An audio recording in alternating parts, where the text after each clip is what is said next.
Hello guys, আসসালামু আলাইকুম। আজকে আবার চলে আসলাম একটা নতুন রেসিপি নিয়ে। এটা হচ্ছে মুরগির গোস্ত, যেটাকে আমরা মশলা দিয়ে ম্যারিনেট করে রেখেছি। ফার্স্টে ব্লেন্ডারে ব্লেন্ড করে নিয়েছি, নেওয়ার পরে সব রকম মশলা দিয়েছি, ধনের পাতা দিয়েছি, দিয়ে এটা ম্যারিনেট করে রেখে দিয়েছিলাম প্রায় আধা ঘন্টার মতো, আধা ঘন্টা 1.5 ঘন্টার মতো। কারণ এটা যত বেশি ম্যারিনেট করে রাখা যাবে তত বেশি খেতে ভালো লাগবে। এটার আমরা পাকোড়া ভাজবো। এটার ভিতরে হালকা একটু টক টক ঝাল ঝাল করার জন্য মরিচের পরিমাণটা একটু বেশি দেওয়া হয়েছে, আর অল্প পরিমাণ ভিনেগার দেওয়া হয়েছে। এখন এটা দেখাবো আপনাদেরকে। এই যে ম্যারিনেটটা তো দেখে নিয়েছেন, একটা ডিম দিতে হবে, নাহলে পরে তো হবে না। অবশ্যই একটা ডিম অ্যাড করবেন এর সঙ্গে। এবং খুব টেস্টি এই বড়টা খাইতে, এই পাকোড়াটা খুব টেস্টি। আমরা আজকে দুপুরের জন্য এটা রেডি করছি। এই যে জাস্ট এতটুকু করে নিয়ে তেল তেতে গেছে, এরকমভাবে একই রকমভাবে অনেকগুলো ভেজে নেব।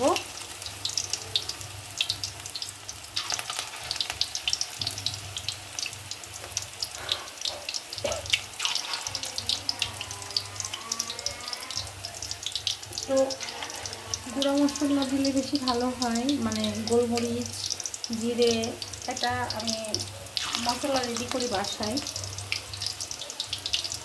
ওটা দিলে আরও বেশি টেস্ট লাগে। অবশ্য আমি যখনই করি এটা তখন একটু করে গোলমরিচ অ্যাড করি, আমাদের ভালো লাগে না খাইতে, কারণ গোলমরিচের ফ্লেভারটা থাকলে পারে বেশি টেস্ট হয়। এটা কিন্তু ছোটো ছোটো ফুলেরটাই বেশি ভালো লাগবে খাইতে। আপনারা আবার ভেবেন না যে এতটুকু করছি, এটা তো বড়ও করা যায়, বাট বড়ো করলে অতটা স্বাদ লাগে না, ছোটটাতে যতটুকু স্বাদ লাগে।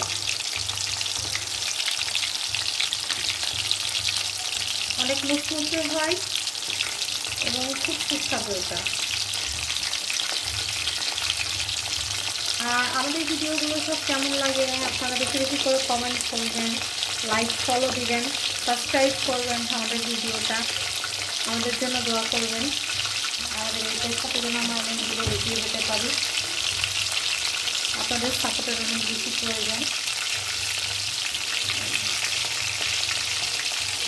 ছোটো ছোটো বল, এটা কিন্তু গরুর গোস্ত দিয়েও করা যায়, আপনি যে গোস্ত দিয়ে খেতে চাইবেন সেই গোস্ত দিয়ে করা যাবে, তবে চিকেনেরটা বেশি ভালো লাগে। তার জন্য আমার বাচ্চারা তো খুব পছন্দ করে এটা, আমি প্রায় মাঝে মাঝে করি এটা।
আমি বেশিরভাগ রান্নাবান্না কিন্তু খড়ির চুলোতেই করি, কারণ খড়ির চুলোর রান্না অসাধারণ হয় এবং আমার খুব ভালো লাগে।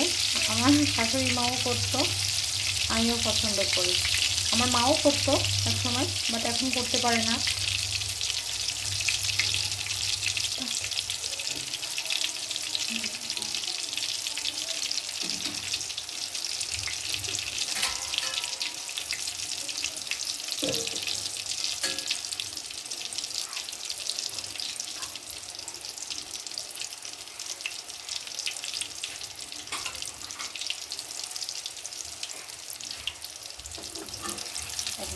সুন্দরভাবে হচ্ছে।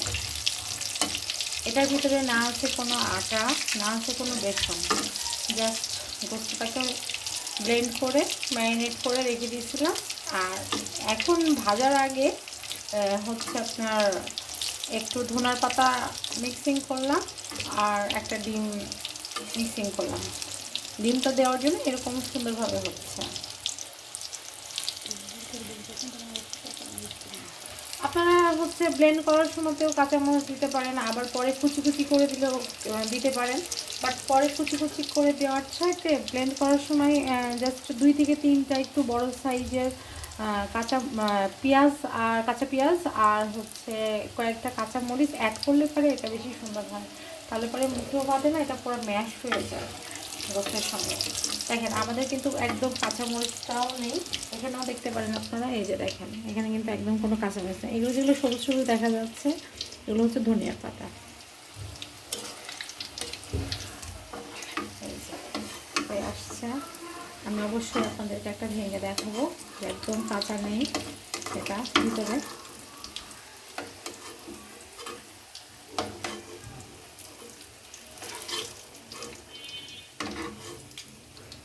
এটা তো আমি খুব খাইতে পছন্দ করি, আর ঝাল টক হইলে পরে তো আমার সেই মজা লাগে, কারণ আমি ঝাল আর টক খুব পছন্দ করি।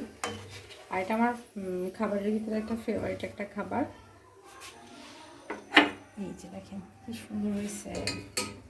ঠিক একই রকমভাবে সবগুলো আবার করে নেব, ঠিক আছে। আজকে একটু তাড়াহুড়ো আছে, আমার আম্মু অসুস্থ, আমার আম্মুকে নিয়ে হসপিটালে যাইতে হবে। আপনারা আমার আম্মুকে নিয়ে দোয়া করবেন। আমার আম্মু হার্ট স্ট্রোক করেছে,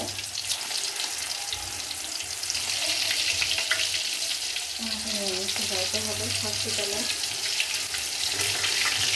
সাধারণত এত জলদি জলদি খাই না আমরা, একটু তাড়াতাড়ি করতে হবে সব কিছু।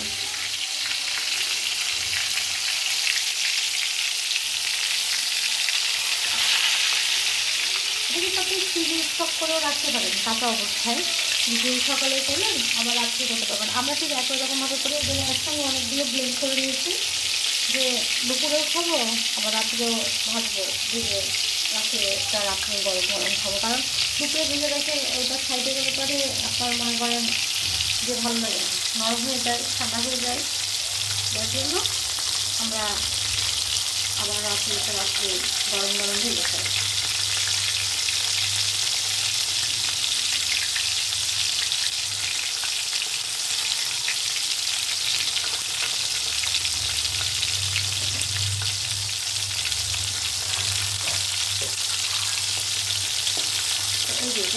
দেখাচ্ছি না, এই দেখেন আমি আপনাদেরকে একটা ভেঙে দেখাচ্ছি। এই যে দেখেন একদম কিন্তু কাঁচা হয় না, এটা কত সুন্দর হয়েছে দেখেন। এবং কালারটাও কত সুন্দর একটা দেখছেন চিকেনের। এটাতে আমি একটু ভুলে গেছি সস দিতে, আপনাদের চাইলে পরে অ্যাড করতে পারেন। তো আজকের ভিডিওটা এই পর্যন্তই। আশা করি সবার ভালো লাগবে। আর লাইক কমেন্ট শেয়ার করতে কিন্তু একদমই ভুলবেন না। ওকে, ভালো থাকবেন। আসসালামু আলাইকুম, আল্লাহ হাফেজ।